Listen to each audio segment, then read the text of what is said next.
কেন্দ্রীয় কমিটির চেয়ারম্যান, আমাদের এই সুপ্রিম কোর্ট অঙ্গনের যিনি আমাদের সমস্ত আইনজীবীদের অন্যতম অভিভাবকের ভূমিকায় পালন করেন, ফ্যাসিবাদ বিরোধী আন্দোলন সংগ্রামের আইনজীবীদের নেতৃত্ব তিনি যেভাবে দিয়েছিলেন, ঠিক তেমনিভাবে জাতীয় রাজনীতিতেও তিনি নেতৃত্ব দিতেন বা দিচ্ছেন।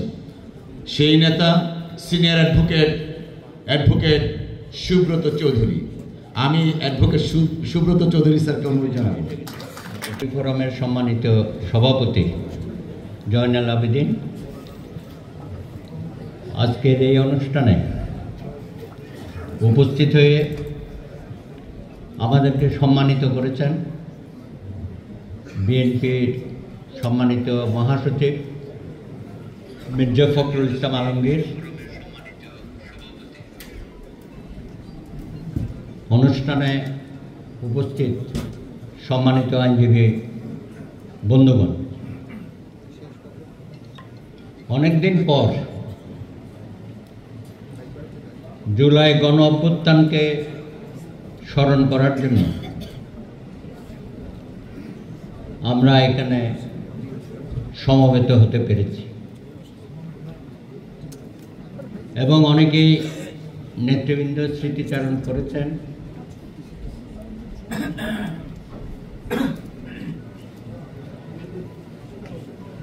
আমি যদি স্মৃতিচারণ করি তা আমাকে ফিরে যেতে হবে 80-র দশকে। অনেকে সামনের সারিতে আছেন। সেই সময় থেকেই কিন্তু আমরা আইনজীবীরা স্বৈরাচারের বিরুদ্ধে ঐক্যবদ্ধ হয়ে আন্দোলন সংগ্রামে সামনের সারিতে ছিলাম এবং সে সময়ও আমাদের শত শত আইনজীবী কারারুদ্ধ হয়েছিল এবং সুপ্রিম কোর্টের শীর্ষ আইনজীবী 13 জন, সুপ্রিম কোর্ট আইনজীবী সমিতির সভাপতি সম্পাদক সহ খন্দকার মাহবুব হোসেন, খন্দকার মাহবুদ্দিন আহমেদ সহ সৈয়দ ইশতাক আহমেদ, সিরাজুল হক, তারা কারারুদ্ধ হয়েছে। সুতরাং এই সংগ্রামের অভিজ্ঞতা আমরা কিন্তু বহুদিন ধরে আমরা অর্জন করে আছি। সুতরাং যে কোনো পরিস্থিতিতে রাষ্ট্রের প্রয়োজনে, গণতান্ত্রিক আন্দোলনে আইনজীবীদের ভূমিকা সবসময় অবিস্মরণীয় হয়ে থাকে। এর পাশাপাশি আমরা দেশে গণতন্ত্রকে প্রতিষ্ঠা করা, মানুষের মৌলিক মানবাধিকার প্রতিষ্ঠা করা এবং বিচার বিভাগের স্বাধীনতার জন্য আমরা কিন্তু একসাথে কাজ করেছি। আজকে শুধু আমরা 36 জুলাইয়ের কথা বলছি, কিন্তু আমাদেরকে সবসময় বলতে হবে 2007-এর পর থেকে দীর্ঘ এই সময়টায় আইনজীবীরা যে কোনো আন্দোলনে, যে কোনো কর্মসূচিতে যে বীরত্বপূর্ণ ভূমিকা রেখেছে সেটা ভুলে গেলে চলবে না। একই সাথে যেভাবে গুম, খুন, ক্রসফায়ার থেকে শুরু করে হাজার হাজার মামলা দিয়ে লক্ষ লক্ষ নেতাকর্মীকে কারারুদ্ধ করে আইনজীবী সহ সকল স্তরের মানুষের বিরুদ্ধে ফ্যাসিস্ট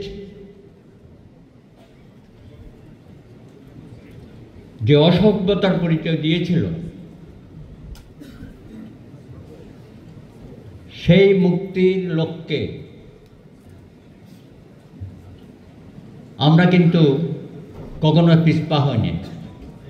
আমি খুব কাছে থেকে দেখেছি আমাদের আইনজীবী বন্ধুরা সারা দেশের আইনজীবী বন্ধু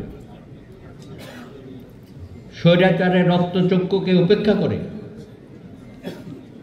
আইন শৃঙ্খলা বাহিনী, পেটুয়া বাহিনী বিরুদ্ধে দাঁড়িয়ে শেষ দিন পর্যন্ত আপনারা সকলে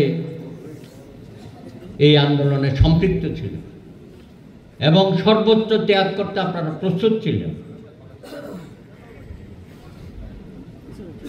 আপনারা সকলেই যোদ্ধা, শুধু জুলাই যোদ্ধা না, 17 বছরের যে যুদ্ধ হয়েছে সেই যুদ্ধ আপনারা অবতীর্ণ হয়েছিলেন। আমরা অবশ্যই জুলাই যোদ্ধাদের স্মরণ করব, তাদেরকে সম্মানিত করব।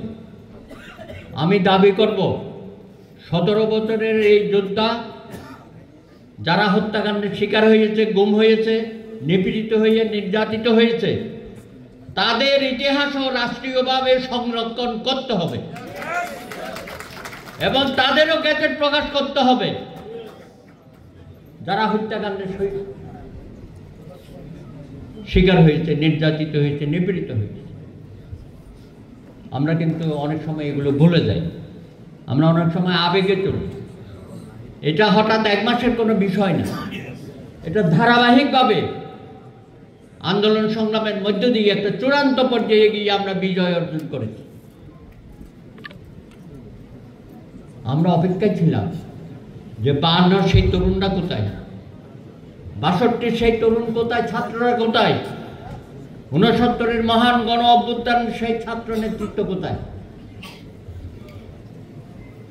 90-এর সেই আন্দোলনের তরুণ সমাজ কোথায়।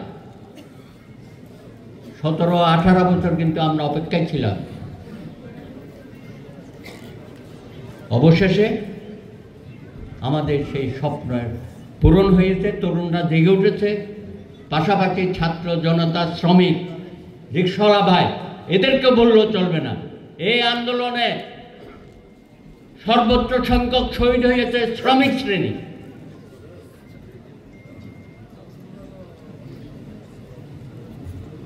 তরুণ সমাজের পাশাপাশি। সুতরাং এখানে একক কৃতিত্ব বা দাবিদার হওয়ার মতো কিছু নাই। এদেরকে ভুল পথে পরিচালিত করা হবে। ইউনূস সাহেব, আপনাকে আমরা নিয়ে এসেছি অন্তর্বর্তীকালীন সময়ের জন্য। আপনি হঠাৎ বলে দিলেন তরুণরা একটা রাজনৈতিক দল করবে। আপনি তাদের বললেন না তোমরা বিশ্ববিদ্যালয় কলেজে ফিরে যাও, পড়াশোনা শুরু করো, পরিবেশ ফিরিয়ে আনো? সেটা তো বলেন না একবারও, আজও বলেন নাই আপনি। কেন? পুরো শিক্ষা ব্যবস্থা ধসে পড়েছে অন্যান্য প্রতিষ্ঠানের মতোই। সেখানে তো আমরা কোনো সেরকম কর্মসূচি দেখছি না। এখন তাদেরকে মাঠে নামিয়ে আমাদের মুখোমুখি করছে। এটাকে জুলাই আন্দোলনের, গণ অভ্যুত্থানের, এটা কি আমাদের পাওনা? আজকে তারা মাঠে মাঠে পদযাত্রা অবশ্যই করবে, কিন্তু তাদের মুখের ভাষাগুলো দেখেছেন? আমাদের রাজনৈতিক দলগুলো রাজনীতিবিদদের নিয়ে কি ধরনের কথাবার্তা বলছে, অশোভনীয়। আমরা তো কখনো এটা চিন্তা করি নাই যে তরুণ সমাজ বুক পেতে এগুলো খেয়েছে, রাস্তায়, পথে ঘাটে, বাড়িতে ধরে এনেছে তাদেরকে। আজকে সেই তরুণ সমাজ, তাদের আচরণ, রাজনীতির নামে ক্ষমতার অংশীদারিত্ব হওয়া এবং ক্ষমতার অংশীদারিত্ব হতে গিয়ে নীতি নৈতিকতা বিবর্জিত রাজনীতি বাংলাদেশে চালু করা হচ্ছে। আমি মনে করি এটাও একটা ষড়যন্ত্র। এই যে একটা শক্তি